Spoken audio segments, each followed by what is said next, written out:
Assalamualaikum warahmatullahi wabarakatuh. Perkenalkan, nama saya Ibnu Cahya Nugroho dengan NIM 403052562026 dari program studi Teknik Infrastruktur Sipil dan Perancangan Arsitektur Sekolah Vokasi Universitas Diponegoro.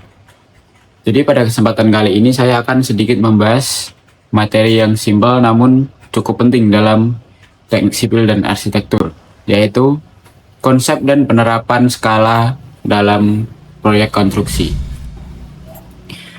Oke teman-teman, ada beberapa poin yang akan saya bahas pada video kali ini. Yang pertama ada konsep dasar skala, yang kedua ada contoh perhitungan skala, yang ketiga ada studi kasus dalam proyek, dan yang terakhir merupakan analisis singkat dari video yang saya buat kali ini.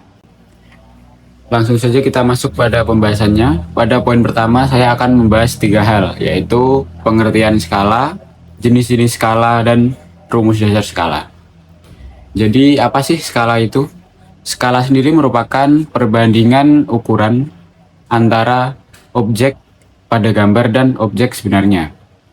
Jenis skala sendiri terbagi menjadi 3, yaitu skala pembesaran, skala pengecilan, dan skala numerik.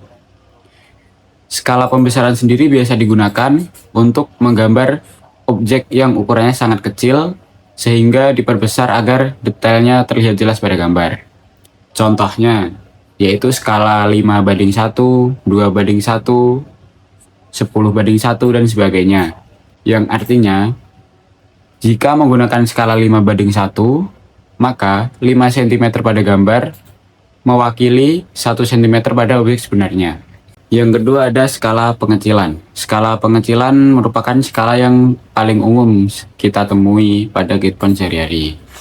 Skala pengecilan sendiri biasanya digunakan untuk menggambarkan objek yang ukurannya sangat besar sehingga dapat termuat dalam satu kertas gambar.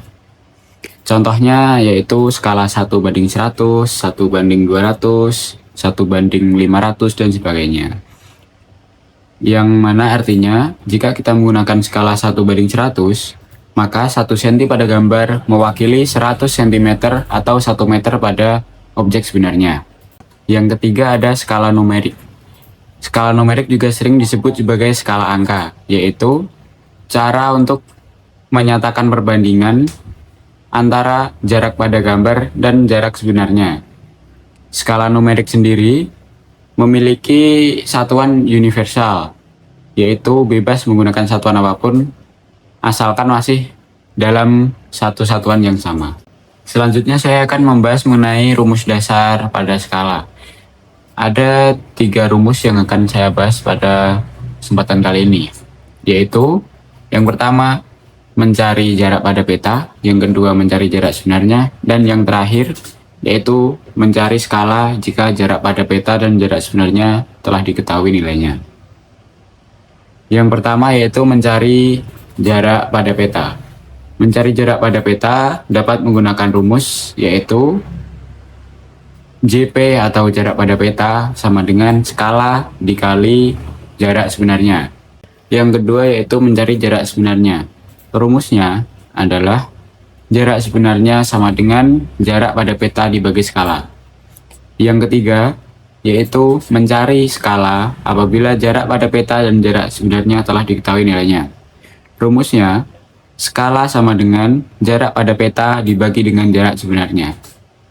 Oke, kita lanjutkan pada poin kedua, yaitu contoh perhitungan skala. Yang pertama yaitu mencari jarak sebenarnya. Misalkan pada sebuah gambar antara titik A ke titik B tergambar jarak 5 cm. Jika skala yang digunakan adalah 1:100, berapa jarak sebenarnya dari titik A ke titik B?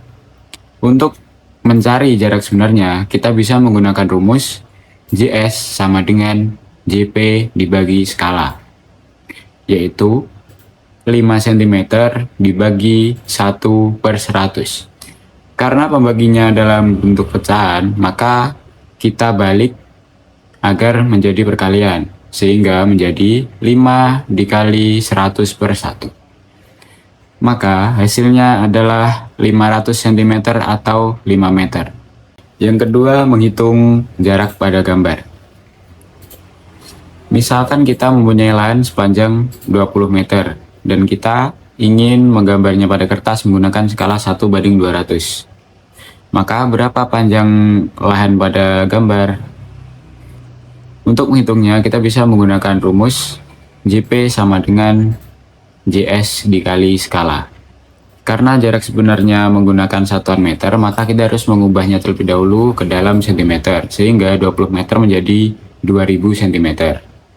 Setelah itu kita tinggal masukkan ke rumus, sehingga 2000 cm dikali 1/200, atau sama saja 2000 dibagi 200. Sehingga hasilnya pada gambar kita akan mendapatkan lahan sepanjang 10 cm. Yang ketiga, menentukan besar skala jika jarak sebenarnya dan jarak pada gambar diketahui. Contoh, pada sebuah lapangan bola, panjang sebenarnya diketahui 50 meter dan panjang pada gambar 10 cm. Nah, karena jarak sebenarnya menggunakan satuan meter, kita harus merubahnya terlebih dahulu ke dalam cm sehingga didapat 5000 cm. Untuk mencari skala, kita dapat menggunakan rumus jarak pada peta dibagi jarak sebenarnya. Jika tadi diketahui jarak pada peta 10 cm dan jarak sebenarnya adalah 5000 cm, maka kita dapat menghitungnya dengan 10 dibagi 5000 cm. Sehingga kita mendapatkan 1:500. Jadi skala yang dipakai pada gambar tersebut adalah 1:500. Yang keempat, kita akan menggambar dengan menyesuaikan ukuran kertas yang ada. Misalkan kita ingin menggambar set plan dengan ukuran lahan sebenarnya 120 dikali 80 meter dan akan kita gambar pada kertas A3 dengan ukuran 42 dikali 29,7 cm. Maka yang pertama kita lakukan adalah kita menghitung luas kertas bersih yang akan kita gunakan untuk menggambar, yaitu luas kertas setelah dikurangi garis tepi dan kop.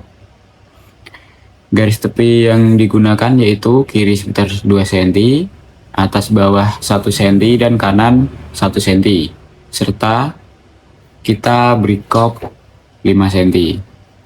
Setelah dikurangi dengan garis tepi dan kop tersebut, kita mendapatkan ukuran kertas 39 cm dikali 22,7 cm. Setelah kita mengetahui ukuran bersih kertas yang dapat kita gambar, maka selanjutnya kita mengkonversi ukuran lahan sebenarnya ke dalam centimeter agar dapat menentukan skala maksimal yang dapat kita gunakan untuk menggambar. Tadi pada lahan, panjang lahan yaitu 120 meter. Jika kita konversi menjadi cm, maka menjadi 12.000 cm. Dan lebar lahan tersebut 80 meter menjadi 8.000 cm. Setelah kita konversi, maka langkah selanjutnya adalah kita menentukan skala dengan cara membagi antara jarak sebenarnya dengan ukuran kertas. Jika tadi panjang lahan yaitu 12.000 cm, kita bagi dengan panjang kertas bersih yaitu 39 cm, maka kita mendapatkan hasil 307,7 cm. Dan skala lebarnya yaitu 8.000 cm dibagi 22,7 cm, mendapatkan hasil 352,4. Setelah kita mendapat dua skala tersebut, yaitu skala panjang dan skala lebar, kita gunakan skala terbesar yang dapat digunakan dalam kertas tersebut. Maka kita ambil skala 1:307,7. Namun sebaiknya dalam penggunaannya kita menggunakan skala yang bulat agar mudah mengkonversi antara gambar dan ukuran sebenarnya agar meminimalisir terjadinya kesalahan. Maka kita menggunakan skala 1:400. Lanjut pada poin ketiga, yaitu studi kasus pada proyek konstruksi. Saya memilih studi kasus skala pada denah bangunan gedung.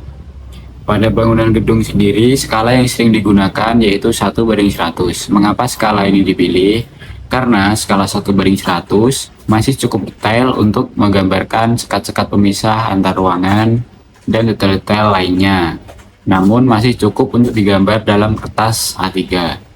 Jika terjadi kesalahan pada skala, maka bisa saja estimasi biaya dan material yang digunakan keliru. Yang kedua ada pelanggaran garis sembadan bangunan.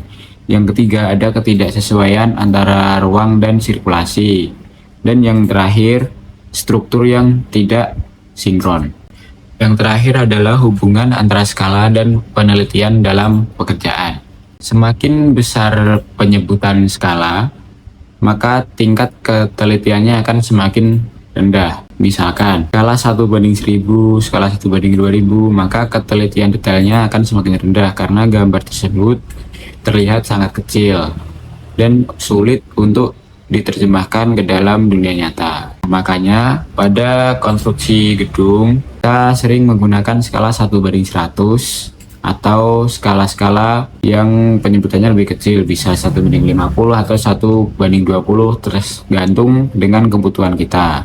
Karena dengan skala-skala tersebut maka tingkat ketelitian tentunya akan semakin tinggi, sehingga bisa meminimalisir kesalahan-kesalahan yang mungkin akan terjadi. Oke, masuk pada pembahasan poin terakhir atau poin keempat, yaitu analisis singkat. Oke, jadi menurut saya skala sendiri sangat penting dalam dunia konstruksi terutama.